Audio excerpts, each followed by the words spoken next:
আসসালামু আলাইকুম। এটিএন বাংলার গ্রামগঞ্জের খবরে সবাইকে স্বাগত জানাচ্ছি। আমি ভাবনা আহমেদ। শুরুতে বিআরবি কেবল সংবাদ শিরোনাম। একের পর এক সিলিন্ডার বিস্ফোরণ আর গ্যাস লাইন লিকেজ থেকে অগ্নিকাণ্ডের ঘটনায় আতঙ্কিত নারায়ণগঞ্জবাসী। গত ১.৫ বছরে এসব দুর্ঘটনায় মারা গেছে শতাধিক মানুষ। চট্টগ্রামের বিহারী কলোনিতে গুলিতে গুরুতর আহত শিশু রেশমি লাইফ সাপোর্টে অলৌকিক কিছু না ঘটলে ফেরার সম্ভাবনা কম বলছেন চিকিৎসকরা।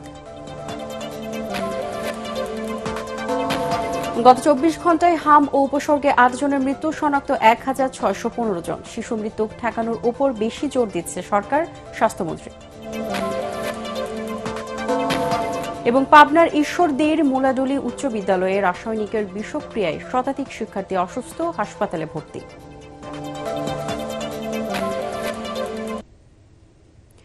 শুনছিলেন বিআরবি কেবল সংবাদ শিরোনাম, এবারে বিস্তারিত। একের পর এক সিলিন্ডার বিস্ফোরণ আর তিতাসের গ্যাস লাইন লিকেজ থেকে অগ্নিকাণ্ডের ঘটনায় আতঙ্কিত নারায়ণগঞ্জবাসী। গত ১.৫ বছরে জেলায় সিলিন্ডার বিস্ফোরণ, গ্যাস লিকেজের কারণে ৩৫০ দুর্ঘটনায় মারা গেছে শতাধিক মানুষ। সম্প্রতি পরপর ২টি বিস্ফোরণের ঘটনায় বেশ কয়েকজন দগ্ধ হন এবং একজন মারা যান। কেন থামছে না এই মৃত্যুর মিছিল? দায় কার? এ নিয়েও সংশ্লিষ্ট কর্তৃপক্ষের রয়েছে ভিন্ন ভিন্ন বক্তব্য। নারায়ণগঞ্জ প্রতিনিধি আব্দুল সালামের রিপোর্ট, জানাচ্ছেন আসিফুর রহমান সাগর। গ্যাস সিলিন্ডার বিস্ফোরণ এখন নারায়ণগঞ্জবাসীর জন্য এক আতঙ্কের নাম। অজানা আতঙ্কের মধ্যে দিন কাটছে শিল্পনগরীর বাসিন্দাদের।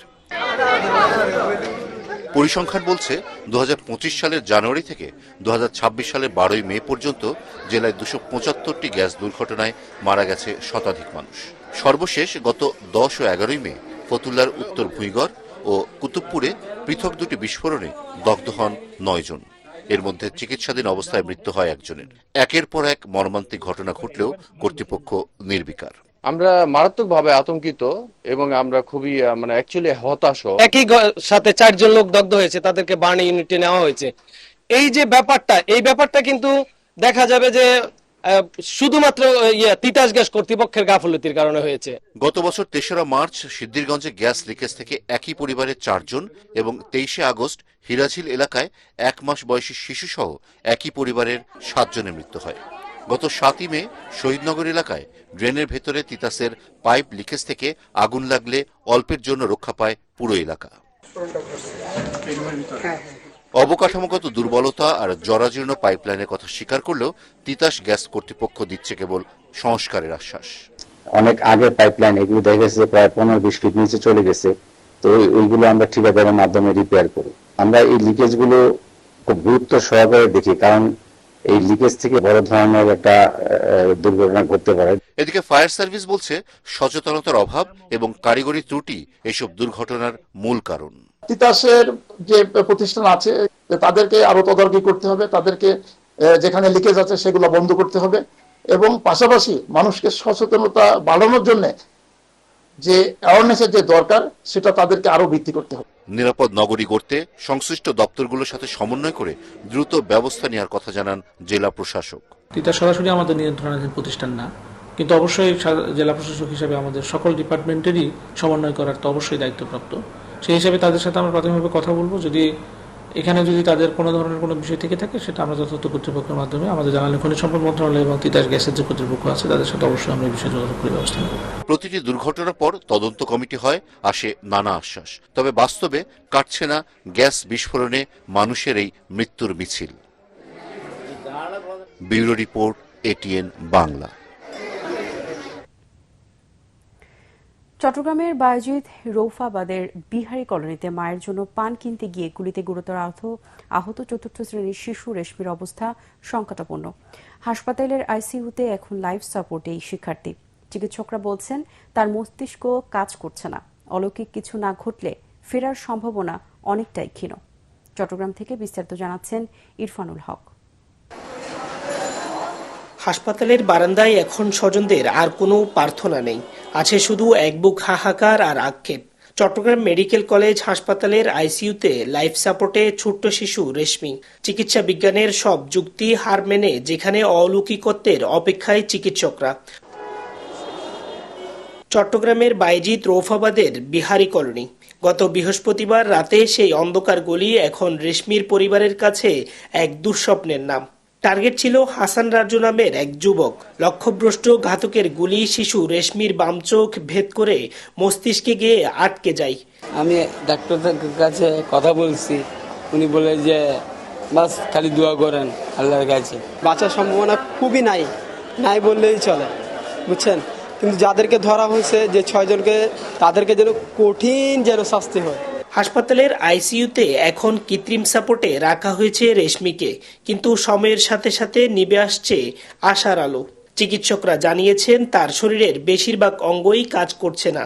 রেশমির ওর হচ্ছে 3 মানে তখন আমরা তার কোনো রেসপন্স নাই। এখন তার যে ব্লাড প্রেশারটা আমরা মেনটেন করতেছি, এটা হচ্ছে আর্টিফিশিয়াল নন অ্যাড্রিনালিন সাপোর্ট দিয়ে। এটা যখন রেসপন্স করবো না তখন ওকে আমরা দিতে হবে আর কি। ব্রেন ডেডের রোগী কখনো বেঁচে থাকার কোনো সম্ভাবনা নাই। ব্রেন ডেড রোগী ক্লিনিক্যাল ডেথ না হওয়া পর্যন্ত আইনি জরুরির কারণেই তাদেরকে ডেথ ডিক্লারেশন করা হয় না। 5 ভাই বোনের মধ্যে সবার ছোট ও আদরের রেশমি।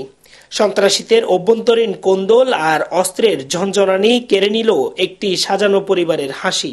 রেশমি কি পারবে তার স্কুলের বারান্দায় আবার ফিরে যেতে, নাকি সন্ত্রাসীদের ছোড়া বুলেটে নিভে যাবে আরও একটি শৈশব? এমন প্রশ্ন ঘুরপাক খাচ্ছে চট্টগ্রাম মেডিকেলে। ইরফানুল হক, এটিএন বাংলা, চট্টগ্রাম। গত 24 ঘন্টায় হাম উপসর্গে 8 জনের মৃত্যু হয়েছে। নতুন রোগী শনাক্ত হয়েছে 1615 জন। এদিকে হামের টিকা দিতে সরকার কোনো গাফিলতি করছে না। বাদ পড়া শিশুদের খুঁজে খুঁজে টিকা দেওয়া হচ্ছে বলে দাবি করলেন স্বাস্থ্যমন্ত্রী সরদার শাহওয়াত হোসেন। সচিবালয় ব্রিফিংয়ে এসব কথা বলেন তিনি। মন্ত্রী জানান, টিকার সুফল পেতে কিছুটা সময় লাগবে। স্বাস্থ্যমন্ত্রী বলেন, গাফিলতি কিংবা অনিয়ম তদন্তের চেয়ে শিশু মৃত্যু ঠেকানোর উপর বেশি জোর দিচ্ছে সরকার। পাবনার ঈশ্বরদীর মুলাডুলি উচ্চ বিদ্যালয়ের রাসায়নিকের বিষক্রিয়ার ঘটনায় শতাধিক শিক্ষার্থী অসুস্থ হয়ে পড়েছে। দুপুরে বিশ্ববিদ্যালয়ের 6ষ্ঠ শ্রেণী থেকে এই ঘটনার সূত্রপাত হলে শিক্ষার্থীদের মধ্যে শ্বাসকষ্ট, মাথা ঘোরা ও বমি বমি ভাব সহ নানা উপসর্গ দেখা যায়। ঘটনার পরপরই বিদ্যালয়ের চরম বিশৃঙ্খলার সৃষ্টি হয়। অনেক শিক্ষার্থী অচেতন হয়ে পড়লে স্থানীয়রা দ্রুত তাদেরকে উদ্ধার করে ঈশ্বরদী স্বাস্থ্য কমপ্লেক্সে ভর্তি করে। পরিস্থিতি সামাল দিতে ফায়ার সার্ভিসের একটি দল ঘটনাস্থলে পৌঁছে উদ্ধার কাজ চালায়। প্রাথমিকভাবে ধারণা করা হচ্ছে বিদ্যালয়ের আশপাশ থাকা কোনো কেমিক্যাল বা গ্যাস নির্গমনের ফলে এই পরিস্থিতির সৃষ্টি হয়। এই ঘটনার প্রকৃত কারণ অনুসন্ধানে তদন্ত শুরু করেছে প্রশাসন। অসুস্থ শিক্ষার্থীরা বর্তমানে আশঙ্কামুক্ত বলে জানিয়েছেন ঈশ্বরদী থানার ভারপ্রাপ্ত কর্মকর্তা আসাদুর রহমান। চট্টগ্রামের সীতাকুণ্ডের একটি বেসরকারি গুদামে অভিযান চালিয়ে 55 টন সরকারি চাল জব্দ করা হয়েছে। দুপুরে উপজেলার কদম রসুল এলাকার সালেহ কার্পেট জুট মিলসের গুদামে অভিযান চালিয়ে এসব চাল জব্দ করা হয়। এই ঘটনায় একজনকে আটক করা হয়েছে। অভিযান পরিচালনা করেন চট্টগ্রাম জেলা magistrate Alamgir Hossain. Police, RAB সহ বিপুল সংখ্যক আইনশৃঙ্খলা রক্ষাকারী বাহিনীর সদস্য এ সময় উপস্থিত ছিলেন। হবিগঞ্জ জেলায় 103 কিলোমিটার জুড়ে থাকা বাংলাদেশ ভারত সীমান্ত এলাকায় গত 1 বছরে বিজিবি 55 ব্যাটালিয়ন ব্যাপক পরিমাণ মাদকদ্রব্য, স্বর্ণ, অবৈধ পণ্য ও গবাদি পশু জব্দ করেছে। পাশাপাশি অবৈধভাবে সীমান্ত অতিক্রমণের চেষ্টা এবং মানব পাচারের ঘটনাও প্রতিরোধ করেছে বহুবার। সীমান্তে টহল জোরদার, গোয়েন্দা নজরদারি বৃদ্ধি এবং স্থানীয়দের সঙ্গে সমন্বয়ের মাধ্যমে এসব সাফল্য অর্জন সম্ভব হয়েছে বলে জানিয়েছেন সংশ্লিষ্ট কর্মকর্তারা। আন্তর্জাতিক নার্স দিবস উপলক্ষে যশোরের আদ্দিন নার্সিং ইনস্টিটিউটে বর্ণাঢ্য আয়োজন অনুষ্ঠিত হয়েছে। এ উপলক্ষে র্যালি, আলোচনা সভা, সাংস্কৃতিক অনুষ্ঠান ও নবীন শিক্ষার্থীদের বরণ করা হয়। এ সময় নার্সিং ইনস্টিটিউটের শিক্ষার্থীদেরকে সঠিকভাবে পড়ালেখা করে দক্ষ নার্স হিসেবে গড়ে ওঠার আহ্বান জানান সংশ্লিষ্টরা। যশোর প্রতিনিধি তামান্না ফরজানার রিপোর্ট, জানাচ্ছেন জাহিদুল আলম। আন্তর্জাতিক নার্স দিবস উপলক্ষে যশোরের ফুলেরহাটে অবস্থিত আদ্দিন নার্সিং ইনস্টিটিউটে বর্ণাঢ্য আয়োজন অনুষ্ঠিত হয়েছে।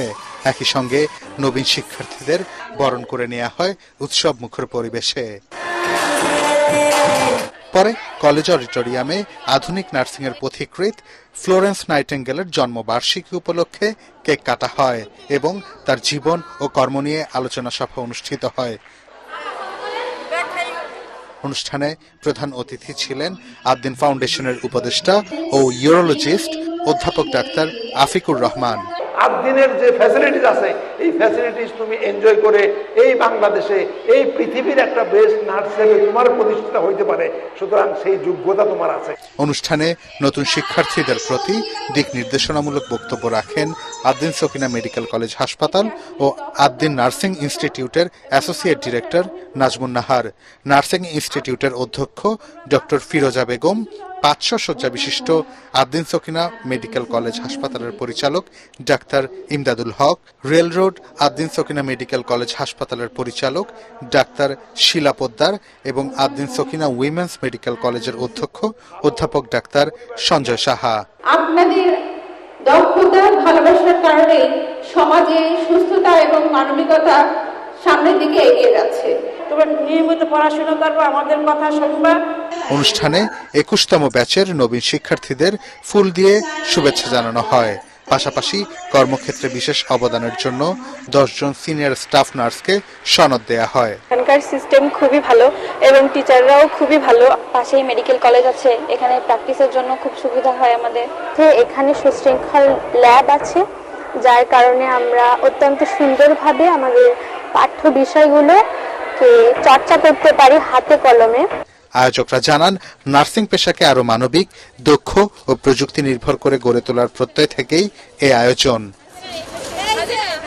Bureau report, ATN Bangla. প্রধানমন্ত্রী তারেক রহমানের নির্দেশে সাভারের আশুলিয়ায় খাল খনন শুরু হয়েছে। আশুলিয়ার পাথালিয়া ইউনিয়নের নোয়াদ্দা ব্রিজের উত্তর পাশে মোহনপুর মৌজা হতে দিয়াবাড়ি মৌজা লক্ষণ সেনের বাড়ি পর্যন্ত কাজের খাল পুনর্খনন উদ্বোধন করেন ঢাকা 19 আসনের সংসদ সদস্য ও বিএনপির কেন্দ্রীয় নেতা ড দেওয়ান মোহাম্মদ সালাউদ্দিন বাবু। এ সময় তিনি বলেন, খাল দখলকারীদের কোনো ছাড় দেওয়া হবে না। এর আগে তিনি গোকুলনগর এলাকায় একটি রাস্তার নির্মাণ কাজ উদ্বোধন করেন। আগামী বাজেটে বিড়ি শিল্প রক্ষায় শুল্ক না বাড়ানোর দাবি জানিয়েছেন বগুড়া জেলা বিড়ি শ্রমিক ইউনিয়ন। দরিদ্র ও সুবিধাবঞ্চিত মানুষের জীবিকার অন্যতম মাধ্যম বিড়ি শিল্পকে রক্ষায় আয়োজিত মানববন্ধনে এই দাবি জানান শ্রমিকরা। শ্রমিকদের স্বার্থ রক্ষায় করনীতে পুনর্বিবেচনা দাবি জানিয়ে রাজস্ব বোর্ড বরাবর স্মারকলিপি প্রদান করেছে জেলার বিড়ি শ্রমিকরা। বগুড়া প্রতিনিধি আজিজুল হাকিমের রিপোর্ট, জানাচ্ছেন সাজ্জাদ জাহান। সমাজের সুবিধাবঞ্চিত 18 লাখ শ্রমিক বিড়ি কারখানায় কাজ করে জীবিকা নির্বাহ করে। গ্রামীণ অর্থনীতি ও কর্মসংস্থানের কথা বিবেচনা করে একসময় বিড়ি শিল্প অতিরিক্ত কর আরোপ থেকে মুক্ত ছিল, কিন্তু দেশি বিদেশি নানা মহলের যোগসাজশে বিড়ি শিল্পে কর বৃদ্ধি এ খাতকে হুমকির মুখে ফেলবে বলে দাবি করেছেন বগুড়ার শ্রমিকরা। জেলার বনানী এলাকায় আয়োজিত মানববন্ধনে এ দাবি করেন তারা। গরিব মানুষ বানায়, গরিব মানুষ খায়, সেই বিড়ির উপরে যে ট্যাক্স আছে সেই ট্যাক্সের বিড়ি মানুষ খায় না। ব্রিটিশ আমেরিকান টোবাকোর সঙ্গে হাত মিলিয়ে আজকে বিড়ি শিল্পকে ধ্বংসের দ্বার করতে দাঁড়িয়েছে। বিড়ি শিল্পের সঙ্গে জড়িত অধিকাংশ শ্রমিকই নারী ও নিম্ন আয়ের মানুষ। তাই প্রান্তিক শ্রমিকদের স্বার্থ রক্ষায় সরকারকে করনীতি পুনর্বিবেচনার দাবি জানান শ্রমিক নেতারা। সমাজের সুবিধাবঞ্চিত, অবহেলিত, স্বামী পরিত্যক্ত এই সমস্ত মানুষকে আমরা এই বিড়ি তৈরি করি, কারণ এটা দেশীয় শিল্প, আমরা করোনা চাই না। উচ্চ হারে কর আরোপ ও নীতিগত জটিলতার কারণে একের পর এক কারখানা বন্ধ হয়ে পড়ছে। অন্যদিকে লাখো শ্রমিক বেকার হওয়ার ঝুঁকিতে রয়েছে। এই দেশের থেকে বিদেশি কোম্পানি সিগারেট বিক্রি করে টাকা পাচার করে বিদেশে নিয়ে যায়, তাদের দ্বারা এই দেশের কোনো উপকার হয় না। মানববন্ধন থেকে বগুড়া কাস্টমস এক্সচেঞ্জ ও ভ্যাট বিভাগের মাধ্যমে এনবিআর চেয়ারম্যান বরাবর স্মারকলিপি প্রদান করা হয়। সাজ্জাদ জাহান, এটিএন বাংলা। নড়াইল সদর উপজেলার আউরিয়া ইউনিয়নের রামচন্দ্রপুর দাইবাড়ি খাল পুনর্খনন কাজের উদ্বোধন করেছেন সংসদ সদস্য বিশ্বাস জাহাঙ্গীর আলম। দুর্যোগ ব্যবস্থাপনা ও ত্রাণ মন্ত্রণালয়ের ইজিপিপি কর্মসূচির আওতায় প্রধানমন্ত্রী নির্বাচনী প্রতিশ্রুতি বাস্তবায়নের অংশ হিসেবে এ কাজ শুরু হয়েছে। এ সময় বক্তারা বলেন, খালটি পুনর্খনন হলে এলাকার জলাবদ্ধতা কমবে এবং কৃষিকাজে সেচ সুবিধা বাড়বে। অনুষ্ঠানে সংসদ সদস্য আতাউর রহমান বাচ্চু সহ অন্যান্যরা উপস্থিত ছিলেন।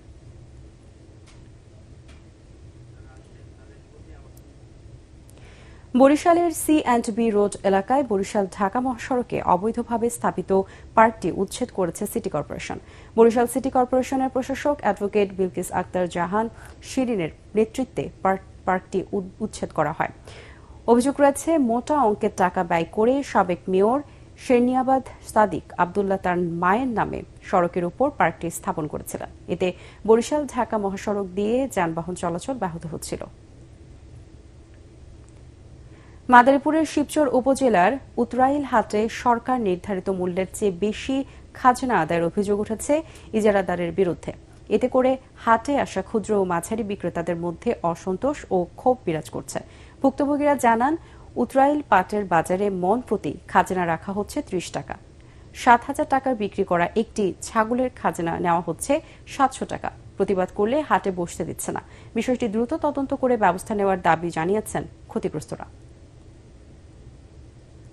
পিরোজপুরের মঠবাড়িয়ার বড়সিংড়া সার্বজনীন কেন্দ্রীয় মন্দির প্রাঙ্গণে প্রতি বছরের মতো এবারও ২৪ প্রহর ব্যাপী অখণ্ড তারকম্র মহানাম যজ্ঞানুষ্ঠান অনুষ্ঠিত হয়েছে।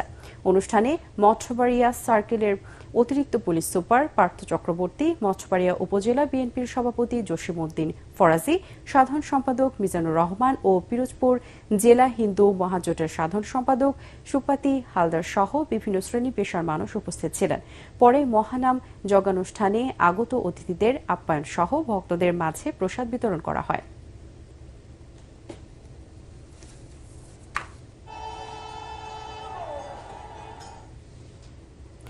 দর্শক, পরবর্তী সংবাদ দেখার আমন্ত্রণ জানিয়ে এখনকার মতো শেষ করছি এটিএন বাংলার সংবাদ। ইউটিউবে দেখতে ব্রাউজ করুন youtube/ATN বাংলা নিউজ। ধন্যবাদ সবাইকে।